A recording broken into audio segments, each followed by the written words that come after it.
이렇게 수요기도에 나오시는 성도님도 환영하고 축복합니다. 또 어쩔 수 없는 상황에 영상으로 또 지금 예배 드리시는 분도 계시는데요.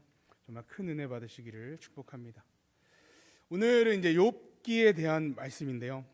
욥기의 말씀 중에 사람들이 많이 기억하고 좋아하는 구절이 있습니다. 혹시 기억나시는 구절이 있나요? 네. 너무 많아서 말씀하시기 힘드시겠죠. 네. 여기 23장 10절에 보면 나에게 하는 길을 오직 그가 아시나니 그가 나를 단련하신 후에 내가 정금같이 나오리라 이런 말씀 있잖아요. 네. 또 이거보다 더 유명한 말씀 구절이 있는데요. 뭐냐면 개그 프로에서도 이거를 응용해서 다르게 바꿔서 이야기하기도 하는데, 또 모든 사람들이 개업을 하면 요즘은 잘 안 보이는데 예전에는 그 가게나 회사의 위에다 붙여놓기도 했습니다. 네?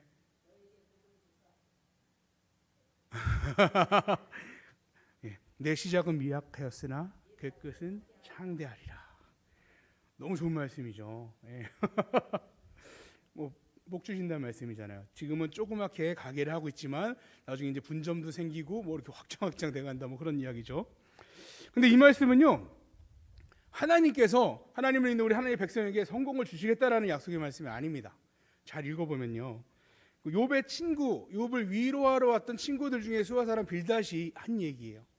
그러니까 앞에 9절 6절을 보면 또 청결하고 정직하면 반드시 너를 돌보시고 내 의로운 처소를 평안하게 하실 것이라. 그러니까 8장 7절 8장 6절 이거 연달아서 읽어보면 이런 얘기예요.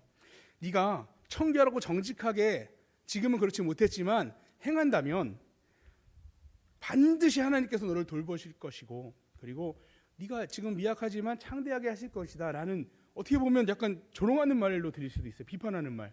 위로하러 와놓고 해준 말이 그 말이에요. 하나님이 우리에게 주신 그 말이 아니라 그 수아 사람 빌닷 친구가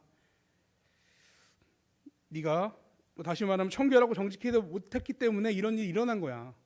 너는 이제 이렇게 살아야 돼 라고 충고해 준 말입니다. 물론 내용은 틀린 말은 아닙니다. 분명히 정직하고 청결한 자는 복이 있다고 우리 예수님께서 말씀하셨죠. 보편적으로 거의 대부분에게 맞는 말이지만 지금 욥에게는 맞지 않는다라는 것입니다. 어느 권사님이 다리가 너무 아파서 병원에 갔는데 의사 선생님이 운동을 좀 하라는 거예요. 그러면 이게 괜찮아진다고. 나중에 다른 병원에 가서 알게 됐는데 부러졌어요. 움직이면 안 되는 건데 잘못 판단한 거죠. 그러니까 운동을 하면은 튼튼해지는 게 맞지만 모두에게 맞는 건 아니라는 거죠. 지금 욥이 당하게 된 고난은 하나님께 청결하지 못했기 때문에, 하나님께 정직하지 못했기 때문에 당한 고난이 아닙니다. 오히려 그가 하나님께 정직했기 때문에 당했다라고도 볼 수 있어요. 오늘 1장 8절에 보면 여호와께서 사탄에게 이르시되 내가 내 종 욥을 주의하여 보았느냐, 그와 같이 온전하고 정직하여 하나님을 경외하며 악에서 떠난 자는 세상에 없느니라. 그러니까 욥이 온전하고 정직하고 하나님을 경외하고 악에서 떠났기 때문에 이런 일을 당했다라고 말할 수 있습니다. 하나님께서 사탄에게 칭찬을 하였습니다. 하나님은 중심을 보시는 분이기 때문에 겉으로 그냥 그런 척하는 사람이 아닌 거죠. 욥은 정말 하나님께서 칭찬하실 정도로 하나님 앞에 정직하게 행했다라고 볼 수 있습니다. 그렇게 욥의 친구 빌닷의 말은 지금 욥에게는 맞지 않은 말입니다. 이와 같이 욥기는 정신 차리고 읽지 않으면 잘못된 적용을 할 수도 있는 부분이 있습니다. 왜냐하면 욥의 세 친구뿐만 아니라 마지막 엘리후라는 사람도 나오고 심지어 욥까지도 하나님에 대하여 잘못된 이해로 인하여 오는 오해들에 대한 이야기가 있기 때문입니다. 그래도 그냥 볼 때 다 맞는 말인 것처럼 들리지만 아닌 거라는 것이죠. 자, 오늘 말씀은 이 욥기가 시작되는 부분입니다. 오늘 말씀에 나오는 욥을 통해서 성도의 올바른 삶의 자세와 또 그러는 올바르게 살아가는 중에도 고난이 오는 것, 또 그 고난에 대해서 어떻게 우리가 행해야 되는지에 대해서 살펴보고자 합니다. 첫 번째, 우리는 하나님을 경외하며 악에서 떠난 삶을 살아야 합니다. 가장 먼저 1절에서 5절 말씀은 욥이 어떤 신앙을 갖고 있는 사람이었는지에 대해서 쭉 이야기해 주고 있습니다. 욥의 소개죠. 욥의 어떤 그 신앙의 정도의 소개라고 할 수 있습니다. 먼저 욥은 우스 땅에 사는 사람입니다. 우스라는 지역을 정확하게 특정하기 어려운데요. 에돔 북쪽, 아람 땅을 포함한 그 넓은 요단 동편 중 어느 곳이다라고 성경학자들은 이야기하는데요. 그러니까 결론은 이거예요. 욥은 이스라엘 사람이 아니다라는 거죠. 유대인이 아니에요. 이방인이에요. 근데 그 이방인인 욥이 특이하게도 하나님을 경외하는 마음을 갖고 있었습니다. 욥은 온전하고 정직하여 하나님을 경외하며 악에서 떠난 사람입니다. 이 표현은 아까 보았던 1장 8절에처럼 하나님께서 사탄에게 설명했던 욥에 대한 설명입니다. 욥의 신앙이 얼마나 올바른지를 말해주고 있는 것입니다. 이뿐만 아니라 욥에게는 7명의 아들과 딸이 셋이 있었고요. 그 소유말로 양이 7,000마리, 낙타가 3,000마리, 소가 500결이, 그러니까 소는 1,000마리 정도가 있었고요. 또 암나귀도 500마리, 그리고 종도 많이 있었습니다. 거부였습니다. 이 이야기는 그만큼 욥은 하나님께 자식의 복을, 또 물질의 복을 많이 받은 사람이라는 것입니다. 욥은 자기 자신만이 아니라 자녀들까지도 철저하게 신앙으로 양육하는 사람이었습니다. 근데 만약에 자녀가 많은데 날마다 자녀들이 다툰다면 복이 될 수 있을까요? 네? 저는 뭐 자녀가 많지 않은데 가끔 다툴 때가 있어요. 그럼 제가 아빠로서 그래요, 언니가 이긴다고 응원 뭐 잘했다라고 말하기도 그렇고요. 뭐 동생이 이긴다고 와, 대견하다, 어떻게 언니를 이길 수 있니? 라고 말할 수도 없어요. 저 누구 편 어떻게 들어요?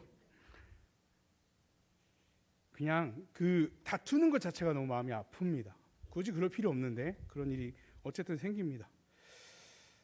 뭐 성경에도 사이 나쁜 자녀들에 대한 이야기가 나오는데요. 뭐 동생 아벨을 죽인 가인, 아빠인 아담의 마음 어땠을까요? 동생을 죽였죠.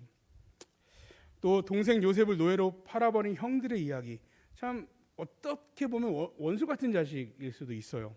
근데 욥의 자녀는 그렇지 않았다라는 것입니다. 4절을 보면요, 자녀들이 각각 이제 생일을 맞을 때마다 자기의 집에 그러니까 형제 자매들을 초청해요. 그리고 잔치를 베풉니다. 각각 집에서 잔치를 베풀었다는 것을 통해서 볼 때 자녀들이 각각의 집에서 분가해 살고 있다라는 것을 알 수 있습니다. 그러니까 한 집에 살 때야 뭐 생일 잔치 같이 하잖아요. 그럴 수 있습니다. 근데 각각 떨어져 분가한 후에 같이 모여 생일 잔치를 한다라는 건 쉬운 일이 아닙니다. 서로 간의 우애가 좋은 것뿐만이 아니라 뭐 딸들 같은 경우에 그의 남편, 뭐 사위, 또 아들 같은 경우에 며느리까지도 거기에 동참해줘야만 가능한 일이거든요. 뭐 부인이 싫다 그러면 못 가잖아요. 안 그러면 다투게 되니까. 그런데 그 자녀뿐만이 아니라 그들의 들어온 가족들까지도 이렇게 우애 있게 지내고 있다라는 것을 볼 수 있습니다. 자녀들뿐 아니라 같이 사는 모든 가족이 화목하게 지내고 있음을 보여줍니다. 또한 이렇게 잔치하는 것으로 끝나지 않고요. 1장 5절에 보면 그들이 차례대로 잔치를 끝내면 욥이 그들을 불러다가 성결하게 하되 아침에 일어나서 그들의 명수대로 번제를 드렸으니 이는 욥이 말하기를 혹시 내 아들들이 죄를 범하여 마음으로 하나님을 욕되게 하였을까 함이라. 욥의 행위가 항상 이러하였더라. 욥은 자기 자신이 하나님을 경외하는 삶을 사는 신앙뿐만이 아니고요, 자녀들을 그들의 신앙을 위해서 잔치가 끝날 때마다 불러서 하나님 앞에 바르게 설 수 있도록 그들을 가르쳤습니다. 그들을 불러다가 성결하도록 번제로 예배를 드렸습니다. 혹시나 잔치 중에 자녀들이 하나님께 범죄하지는 않았을까? 그러니까 드러나는 큰 범죄를 한 게 아니고요, 드러나는 범죄가 없음에도 불구하고 혹시나 그들이 잔치 중에 범죄하지 않았을까 하는 마음으로 죄를 짓지 않았지만 그들이 하나님 앞에 바로 서도록 계속 가르쳐주고 예배를 드렸던 것입니다. 제사를 드린 거죠. 이런 모습은 죄에 대한 올바른 자세를 자녀들에게 보여주는 것입니다. 말로만 야 하나님께 범죄하면 안 돼가 아니라 직접 불러다가 그것을 실시간 교육으로 가르쳐주고 보여준 것입니다.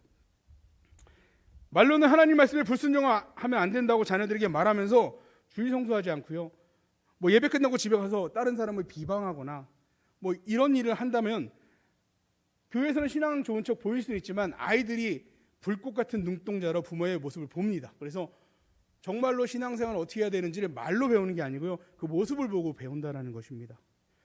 욥의 자녀들이 잔치 후 항상 자녀들과 함께 하나님께 제사 드리는 일을 보면서 간혹 우리가 이 말씀을 보고 뭐 욥 그렇게 자녀들이 함께 제사를 드렸네 넘어갈 수 있는데요, 뭐 남의 일처럼 생각할 수 있다는 거죠. 성경 말씀에 나오는 것들을 볼 때. 근데 그렇지 않다라는 것입니다. 뭐 간혹 축구 경기를 볼 때 축구 선수가 뭐 골을 넣는데 멀리 빗나갈 때 이렇게 말씀하시잖아요. 야, 내가 하면 너보다 낫겠다. 그거 갖다 놔봐요. 어떻게 되는지. 나을까요? 선수보다 어떻게 나요? 마찬가지로 장성한 자녀를 하나님께 예배드리는 자리로 데려온다라는 건 쉬운 일이 아닙니다. 그때도 마찬가지였을 거예요. 각자 다 살림을 차리고 나가 있는 자녀들을 다 불러서 하나님께 예배드리게 한다는 건 쉬운 일이 아닙니다. 다 큰 자녀는 둘째치고요. 청소년기, 요즘은 초등학교 4학년만 돼도 교회로 보내는 게 정말 어렵습니다. 자기 주관이 뚜렷하게 얘기를 해요. 나 싫다고. 그럼 또 거기에 또 순종해줘요. 부모님이. 반대로 됐어요. 그러니까 만약에 교회 신앙생활하는 분들 중에 자녀가 함께 나와서 신앙생활 한다면 그분 좀 상을 드려야 된다고 생각해요. 저는 그거 어려운 일이거든요. 자녀들에게도 또 부모에게도 쉽지 않은 일입니다. 이미 그 신앙생활하는 거, 온 가족이 한 교회에서 신앙생활 한다는 것 자체가 하나님의 큰 복입니다. 그렇지 않고는 쉽지 않습니다. 이와 같이 욥은 하나님께 정직하게 행하는 자였으며 하나님께 큰 복은 받은 자였고 자녀들도 마찬가지로 그 복을 받아 살아가고 있는 자들입니다. 하나님을 경외하며 악에서 떠난 삶을 살고 있는 욥에게 갑자기 청천벽력 같은 일이 발생합니다. 두 번째로 우리 삶 속에 오는 이해할 수 없는 고난이 있습니다. 지금까지 욥에 대한 이야기가 나오다 갑자기 6에서 12절에 특이한 이야기가 나옵니다. 하늘나라 천상계에 일어나는 회의의 내용이 나오는데요. 이는 사람들이 전혀 알 수 없는 내용입니다. 저희가 거기에 참여할 수도 없고요. 참여할 자격도 안 되죠. 우리가 납득할 수 없는 일이 어떻게 결정되는지를 보여주는 장면처럼 보입니다. 그렇기에 왜 욥에게 갑자기 이 고난이 닥쳤는지 알지 못하는 욥과 욥의 친구들, 그들은 그것을 알지 못하기 때문에 이렇게 잘못된 말을 하게 되고 서로 대화를 나누고 서로 헐뜯고 하게 된 것이죠. 하나님께서 너무나 감사하게 우리에게는 특별히 이것에 대해서 보여주십니다. 천상회의를 통하여 그 이유를 우리에게 보여주고 계신 것이죠. 하나님의 존전에 하나님의 아들들 천사들이 모이고요. 또 사탄이 함께 그 자리에 합니다. 우리는 보통 이렇게 생각하는 경우가 있습니다. 천사는 하나님과 관련된 하나님의 명령을 수행하고 순종하는 자, 그리고 사탄은 대립하는 자로 봅니다. 그러니까 이 대립하는 게 물론 대립하는 행동을 하지만 동일하게 본다라는 거죠. 하나님 대 천사의 다툼. 그러니까 사탄의 존재를 너무 높게 올리는 경우가 있습니다. 근데 그렇지 않다라는 거죠. 사탄도 하나님의 명령하에 움직입니다. 하나님이 허락하지 않는다면요, 그렇게 행동할 수 없다라는 것을 보여주고 있습니다. 물론 하나님의 아들로 나오는 천사들도 마찬가지로 세상을 두루다니며 하나님의 말씀을 행하고 다니지만 사탄도 다녔습니다. 사탄이 다니는 이유는 울부짖는 사자가 산길자를 찾아 두루다니는 것처럼 다녔겠죠. 넘어뜨릴 그런 영혼들을 바라보고 다녔습니다. 그것조차도 하나님의 허락하심 안에 다니는 것입니다. 하나님께서는 사탄에게 욥을 칭찬하십니다. 그러한 하나님의 칭찬에 사탄이 욥이 하나님을 경외하는 데는 이유가 있다라고 얘기합니다. 오늘 1장 10절에 주께서 그와 그의 집과 그의 모든 소유를 울타리로 두르심 때문이 아니니까 주께서 그의 손으로 하는 바를 복되게 하사 그의 소유물이 땅에 넘치게 하셨음이니이다. 그러니까 욥이 그렇게 행동하는데 이런 이유가 있다는 거죠. 하나님께서 욥과 그의 집, 그의 모든 소유를 맹수로부터 가축을 지키는 것처럼 울타리로 보호해 주셨고, 또한 보호해 주신 것을 넘어서 모든 일이 잘되게 하심으로 그의 재산이 날마다 증가하게 해주셨다라고 말하는 것입니다. 그러니까 사탄이 하는 말은 이거예요. 하나님이 많이 줬으니까 기브 앤 테이크로 욥이 이렇게 잘하는 거 아닙니까? 라고 말하고 있는 것입니다. 물론 이렇게 사탄이 말하는 것처럼 실제로 1억 믿음을 갖고 있는 성도님들이 계시긴 합니다. 이것에 대해서 기복주의 신앙 혹은 번영 신앙이라고 전에 불렀는데요. 그러니까 복을 주심으로 하나님께 경외하고 하나님을 따라 살아간다라는 것입니다. 물론 예수 믿고 구원받은 하나님의 백성에게 하나님이 복을 주십니다. 반드시 우리에게 복을 주시는데요. 하지만 그 복이 사탄이 말하는 것처럼 물질의 복이나 건강의 복에 국한되어 있지 않다는 것입니다. 가장 중요한 복은 우리가 구원받은 것입니다. 우리가 하나님께 받은 가장 큰 복은 물질이 아니고요, 우리 건강이 아니고 구원받았다라는 그것입니다. 이 복은 다른 어떤 복과 비교하거나 바꾸거나 할 수 없는 복입니다. 하나님의 자녀로 하나님께서 부활하신 예수 그리스도를 우리에게 보내주셨고, 또 예수 그리스도께서 부활하심으로 그 영생을 우리 안에 함께 하심으로 우리도 소유하는 것입니다. 예수님이 우리 안에 함께 하시면 우리도 예수님 안에 있는 영생을 같이 갖고 있다는 것입니다. 이 영생의 복으로 인하여 예수 그리스도를 아는 것을 통해서 세상에 누리는 모든 것, 이 모든 것을 다 우리말로 똥으로 여기는 사람이 있죠. 배설물이라고 하는, 똥이잖아요, 배설물. 예. 바울의 고백처럼 복에 대한 개념이 바뀌어버렸어요. 이전엔 자기가 누렸던 그 모든 것들을 예수 그리스도를 만나고 나니까 비교할 수 없는 그런 가치가 되어버렸습니다. 어떤 거하고 비교할 수 없는, 학식, 높은 학식, 그가 로마의 시민권을 갖고 태어난 금수저적인 배경, 혹은 물질적인 권력 다 모두 그가 배설물로 여길 수밖에 없는 그 귀한 것이라는 걸 깨달았습니다. 하지만 하나님의 은혜로 예수를 믿고 구원을 받았음에도 불구하고 이 가치를 깨닫지 못한 자들, 이들은 이 육신의 복을 복으로 생각하는 것이죠. 그걸 너무나 잘 아는 사탄이 욥에게도 똑같이 적용하고 있는 것입니다. 이거 다 통했으니까 쟤도 그럴 거예요 라고 말하고 있는 것이죠. 실제로 많은 사람들이 사탄의 생각처럼 되었습니다. 출애굽한 이스라엘 백성들이 하나님께 원망한 이유가 뭘까요? 신앙의 문제가 아닙니다. 먹고 사는 문제 가지고 계속 원망하잖아요. 물이 없다, 고기가 없다, 먹을 게 없다. 그리고 애굽에서 먹지도 않았던 그런 것들을 막 얘기합니다. 상상처럼. 그러기에 사탄은 자신 있게 얘기하고 있는 것입니다. 욥이 지금까지 누려왔던 것, 하나님이 베풀어 주신 그런 물질들, 자녀의 복, 그 많은 것들 빼앗는다면 하나님을 원망할 거다라는 것이죠. 욥의 상황을 모든 것에 같이 비교하여 이야기하고 있습니다. 오늘 1장 11절에 이제 주의 손을 펴서 그의 모든 소유를 치소서, 그리하면 틀림없이 주를 향하여 욕하지 않겠나이까 확신하는 거죠. 성도 여러분, 이스라엘 백성이 하나님의 유업을 약속받고 나아갔던 출애굽의 길은 꽃길이었을까요? 험한 길이었을까요? 네? 험한 길이었죠. 꽃길이 아니었어요. 편안한 길이 아니었어요. 하나님과 동행하였지만 계속 고난이 다가왔죠. 사람들은 꽃길만 걷는 것을 복으로 여깁니다. 다 잘 되는 거, 이걸 복이라고 그러지, 고난당한 거를 야, 너 잘 됐다 이게 말하지 않잖아요. 근데 믿음의 길은 고난의 길입니다. 시편 34편 19절에 의인은 고난이 많으나 여호와께서 그의 모든 고난에서 건지시는도다. 시편 119편 50절에 이 말씀은 나의 고난 중에 위로라, 주의 말씀이 나를 살리셨기 때문이니이다. 시편 119편 71절에 고난당한 것이 내게 유익이라, 이로 말미암아 내가 주의 율례들을 배우게 되었나이다. 고난, 의인에게 고난이 많다고 합니다. 우리 의롭다 칭함받은 우리 모두에게 고난이 많습니다. 하지만 그게 복인 이유는요, 하나님이 건져주시기 때문입니다. 고난이 없는 게 아니고요, 고난이 있는데 거기서 건져주세요. 그리고 이 고난에서 건져주시는 이런 경험들을 하다 보니까 하나님을 알게 되는 겁니다. 의인에게도 하나님께서는 고난을 허락하시고요, 그 고난을 허락하시는 이유는 고난이 있어야 비로소 하나님을 알게 되기 때문입니다. 역설처럼 들리죠. 만약에 하나님께서 베풀어 주시는 길에 고난이 없다면 하나님을 알지 못한다라는 말도 됩니다. 모든 일이 잘 풀리면 기도하지 않습니다. 다 잘 된다고 생각해 보세요. 기도하지 않을 겁니다. 심지어 하나님께 예배드리는 것도 가볍게 여길 수도 있어요. 하지만 고난이 닥치고 질병이 오고 암에 걸리고 큰 사고가 날 때 하나님께 부르짖고 기도하고 울며 하나님 살려주세요 하고 회복이 되어서 간증하시는 분들이 이야기를 많이 들어보았을 겁니다.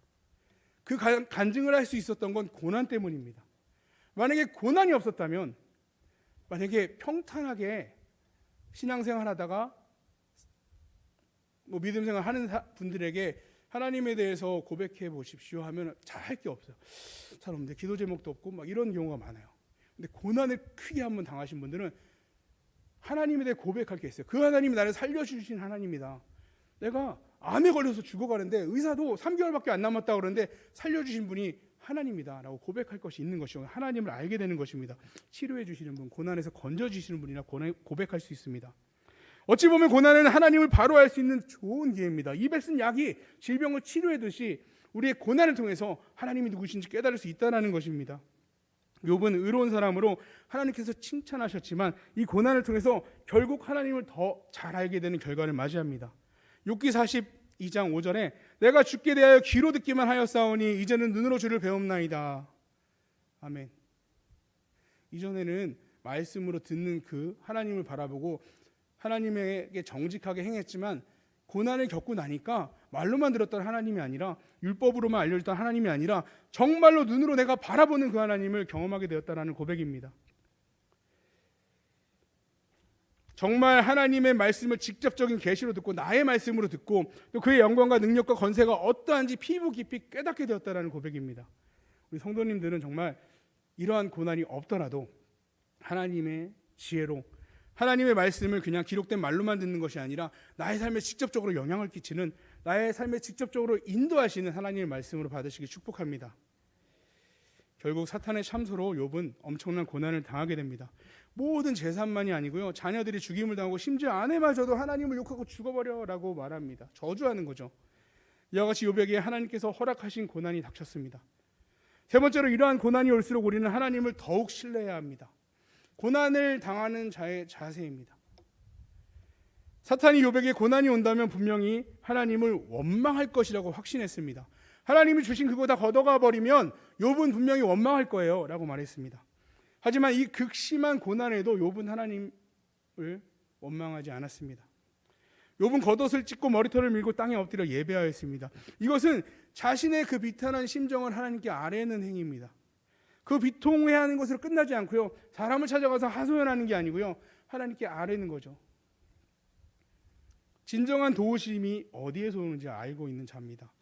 1장 21절에 이르되 내가 모태에서 알몸으로 나왔사온즉 또한 알몸이 그리로 돌아가올지라 주신 이도 여호와시요 거두신 이도 여호와시오니 여호와 이름이 찬송을 받을지니이다 하고, 아멘. 지금까지 누려왔던 그 모든 것들을 바라보니까 내 것이 아닙니다. 하나님이 주신 것입니다. 저는요, 아무것도 없이 알몸으로 태어난 자입니다. 그러니까 주신 분도 하나님이시고 걷어가는 것도 하나님이 당연히 하시는 것입니다 라고 고백하고 있는 것입니다. 찬양하는 것이죠. 세상 사람들도 이러한 것들에 대해 얘기합니다. 우리는 뭐 아무것도 갖고 태어나지 않는다, 그리고 아무것도 없이 돌아간다라고 이야기하죠. 뭐 공수래 공수고 뭐 이렇게 얘기하죠. 근데 이거에 대한 말은 감사의 고백이 아니고요, 허무에 대한 고백이에요. 우리 인생을 살아가면 허무한 인생이다라는 것을 이야기하는 것이죠. 하지만 우리는 다릅니다. 이거 아무것도 없이 태어난 이거 감사의 제목이 되는 거죠. 우리가 갖고 있는 아주 작은 것까지도 누가 주셨다고요? 하나님이 주신 겁니다. 그러니 감사해야죠. 하나님이 다 주셨는데. 알몸으로 태어난 우리가 누리는 모든 것이 하나님이 주신 것이라고 감사하고 있는 것입니다. 욥의 고백은 이와 같습니다. 하나님이 만물의 주인이시고 우리를 누릴 수 있게 여태까지 누리게 해주신 것 또한 그것을 가져가신 것까지도 주님의 주권 안에 있다. 주님의 주권을 고백하는 것입니다. 성도 여러분, 지금 갖고 계신 모든 것, 누리는 모든 것, 그 모든 것의 주인은 하나님이십니다. 우리는 다만 청지기입니다. 모든 것에 자녀가 들어갈까요? 안 들어갈까요? 자녀도 하나님 겁니다. 내 마음대로 내 뜻대로 하는 게 아니고요, 하나님 우리에게 맡겨주신 거예요. 우리는 자녀들이 하나님의 말씀대로 잘할 수 있도록 청지기로서 어떻게 해야 될까요? 가르쳐야죠. 네. 그렇게 우리는 만물의 주인이신 하나님께서 주실 때만 찬양하는 것이 아니라 거두어 가실 때도 찬양해야 하는 것입니다. 이것이 하나님의 주권과 섭리를 올바르게 인정하는 성도들의 고백입니다. 줄 때만 좋아하는 게 아니고요, 거둬 가실 때도 기뻐하는 것. 결국 사탄의 계략은 실패했습니다. 하나님을 원망할 거라고 확신했던 생각의 결말대로 되지 않았습니다. 오히려 하나님을 더 찬양하게 되었습니다. 우리 성도들은 욥과 같은 어떠한 상황에도 하나님을 찬양하는 삶을 살아야 합니다. 이것은 결코 우리의 대단한 능력 때문이 아니고요, 하나님이 주인이시기 때문입니다.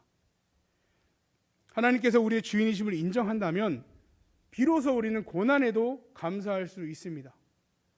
이거 인정하지 않으면 감사 못해요. 내 건데 왜 뺏어가, 이렇게 되잖아요. 우리 성관교회 모든 성도님들은 욥이 한 고백처럼 고난을 통하여 하나님이 우리 주인이심을 고백하고 고난을 통하여 하나님이 어떤 분이신지 이제 볼 수 있는 성도님들 되시기를 축복합니다.